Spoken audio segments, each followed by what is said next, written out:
warahmatullahi wabarakatuh. Perkenalkan, nama saya Ade Hamidah, NPM 1962 20 10 23. Analisis abnormal retro sebelum dan sesudah pandemi COVID-19 atau studi pada perusahaan subsektor fungsi yang tercatat di B tahun 2019 sampai 2021. Latar belakang, transportasi udara merupakan salah satu transportasi yang banyak diminati oleh masyarakat Indonesia.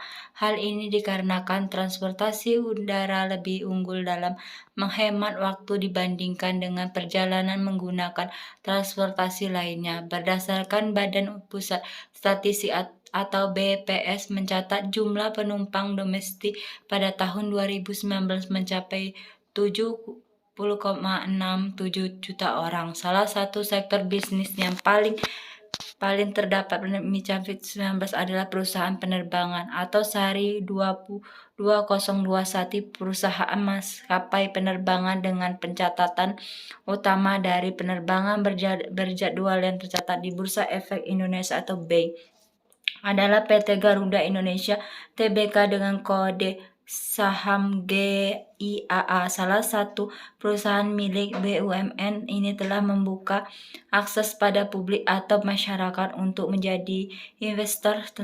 Tentunya hal ini membuat PT Garuda Indonesia Tbk sebagai perusahaan yang telah tercatat di BEI diwajib untuk selalu menyajikan laporan keuangan terbuka untuk konsumsi publik yang akan digunakan oleh penggunanya. Salah satu cara untuk dapat mengetahui kesehatan keuangan perusahaan adalah dengan melakukan analisis laporan keuangan. Rumusan masalah. 1. Pokok rumusan masalah dalam penelitian ini adalah bagaimana kinerja keuangan PT Garuda Indonesia Tbk saat pandemi tahun 2019 sampai 2021 dengan menggunakan metode analisis profitabilitas pada aspek return on equity atau ROE dan return of investasi atau ROI. Tujuan penelitian, tujuan umum untuk mengetahui kinerja keuangan PT Garuda Indonesia atau Tbk saat pandemi tahun 2019 sampai 2021 dengan menggunakan analisis profitabilitas. Tujuan khusus untuk mengetahui kinerja keuangan PT Garuda Indonesia Tbk saat pandemi tahun 2019-2021 menggunakan metode analisis profitabilitas pada aspek return on equity atau ROE untuk mengetahui kinerja keuangan PT Garuda Indonesia Tbk saat pandemi tahun 2019-2021 menggunakan metode analisis profitabilitas pada aspek return on equity atau ROE. Manfaat penelitian dapat memberikan informasi mengenai kinerja keuangan PT Garuda Indonesia dengan menggunakan analisis portabilitas. Dapat memberikan informasi mengenai bagaimana rasio keuangan dengan menggunakan metode analisis portabilitas. Dapat menambah wawasan sebagai referensi dalam melakukan penelitian sejenis. Tinjauan pustaka saham menurut Susensi Wahyuniti 2021 dan Dewanti 2012. Saham merupakan salah satu produk instrumen investasi di pasar modal Indonesia dan dianggap oleh investor sebagai alat yang paling ideal karena dapat memberikan tingkat pengembalian return yang lebih tinggi dibandingkan produk instrumen investasi lainnya. Tinjauan pustaka atau lanjutan.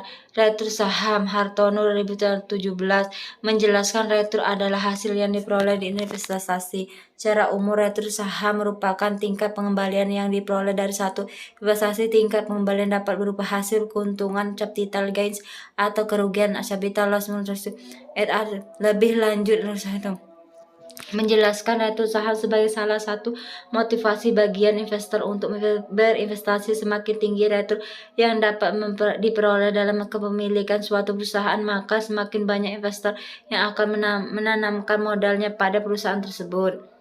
Tinjauan pustaka atau lanjutan. Abnormal retur menurut Hartono 2021 abnormal merupakan kelebihan dari retur yang sesungguhnya terjadi terhadap retur normal. Retur normal merupakan retur ekspektasi atau retur yang diharapkan oleh investor.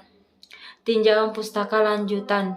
Event studi untuk menguji reaksi pasar terhadap suatu event atau peristiwa yang informasi dipublikasi sebagai suatu pengumuman disebut Studi peristiwa Hartono 2008 Evans adalah penelitian yang mengamati dampak dari pengumuman informasi terhadap harga sekuritas. Penelitian event studi umum berkaitan dengan beberapa sesuatu informasi yang masuk ke pasar dapat tercapai pada harga saham atau teliti 2010.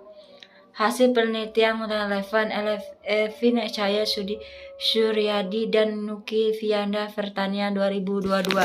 Hasil penelitian tidak ada abnormal status selama periode event, tidak ada perbedaan dalam rata-rata abnormal status sebelum dan sudah berencana non-alam COVID-19 event, dan tidak perbedaan rata-rata aktivitas volume perdagangan sebelum dan setelah peristiwa berencana non-alam COVID-19 dan setelah peristiwa bencana non-alam COVID-19. Kerangka teoritis pandemi COVID-19: sebelum peristiwa, sesudah peristiwa, abnormal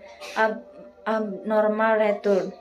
Tempat dan waktu penelitian. Tempat penelitian ini dilakukan di Galeri Investasi Fakultas Ekonomi di Bisnis Universitas Muhammadiyah Bengkulu melalui akses situs resmi pada Bursa Efek Indonesia www.hidden.id atau bisa melewati www.info.hub.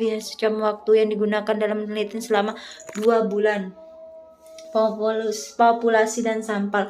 Populasi yang digunakan penelitian ini adalah semua perusahaan farmasi yang terdapat di Bursa Efek Indonesia BI. Pengambilan sampel dalam penelitian menggunakan teknik non-probability, yaitu prediksi yang paling kriteria yang digunakan yaitu satu perusahaan tersebut terdapat di B selama periode pengamatan. Perusahaan farmasi yang tidak sedang melakukan perhentian perdagangan atau suspensi oleh B yang menyediakan segala informasi yang dibutuhkan oleh penelitian. Teknik pengumpulan data. Data yang digunakan dalam penelitian ini adalah data sekunder yang meliputi data saham-saham dari perusahaan yang bergerak di subsektor farmasi yang terdaftar di Bursa Efek Indonesia tahun 2019-2021. Teknik pengambilan data menggunakan teknik dokumentasi data tersebut dapat dikutip di internet dan situs Bursa Efek Indonesia dan merupakan sumber data yang relevan untuk penelitian ini. Teknik analisis data, pengujian statistik deskriptif, pengujian distribusi data atau normalitas, pengujian hipotesis. Baiklah, saya akhiri. Wassalamualaikum warahmatullahi wabarakatuh.